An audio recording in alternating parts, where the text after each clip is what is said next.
እንዳይጠብቀን እንዲጠብቀን የሚያደርገውን ነገር ሁሉ ቆርጠነዋል። ከሱ ጋር መዋል አንፈልግም። እሱን በጸሎት ማነጋገር አንፈልግም። ሕጉን መፈጸም አንፈልግም።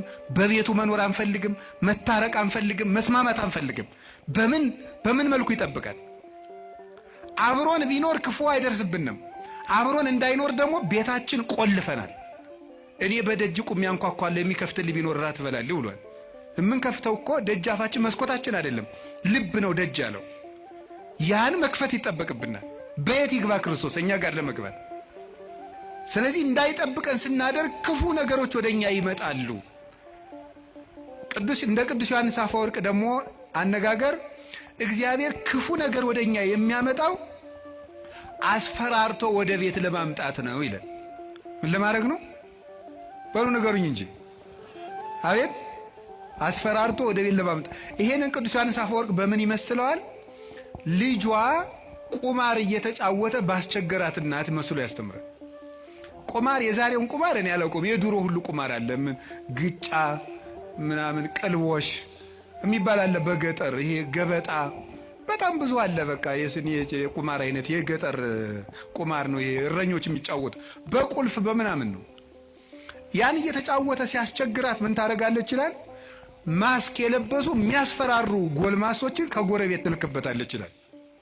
ሕፃን ሆኖ እያካስቸገራት የሚሉ ሰዎች ትልክበታለች። ያ ሕፃን ልጅ በእነዚያ ተስፈራርቶ ምን እንዲያደርግ ይመስላችኋል? እየሮጠ ወደ እናቱ ቤት እንዲመጣ ነው።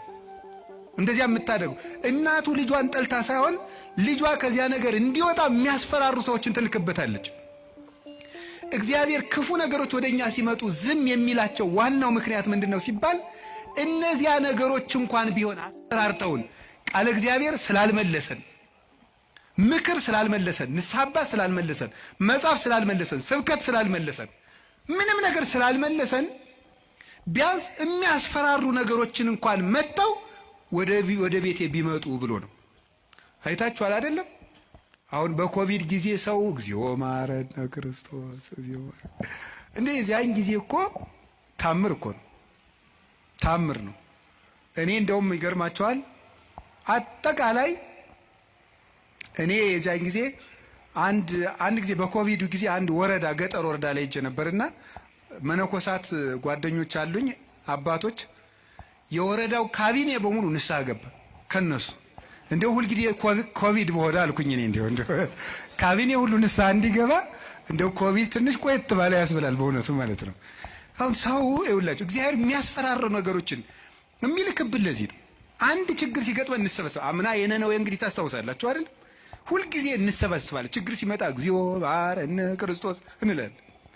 እናቲቱ ግን እነዚያን የሚያስፈራሩ ነገሮችን የምትልክ መልሶ ወደ ቁማሩ እንዲሄድ አይደለም፣ ልጇ ከቤቷ ቁም ነገረኛ ሆኖ እንዲቀር ነው። እግዚአብሔር የሚያስፈራሩ ነገሮችን ብቅ የሚያደርጋቸው መከራዎችን እንዲመጡ የሚያደርገው እኛን ስለሚጠላን አይደለም፣ እንዲሰበስበን ነው።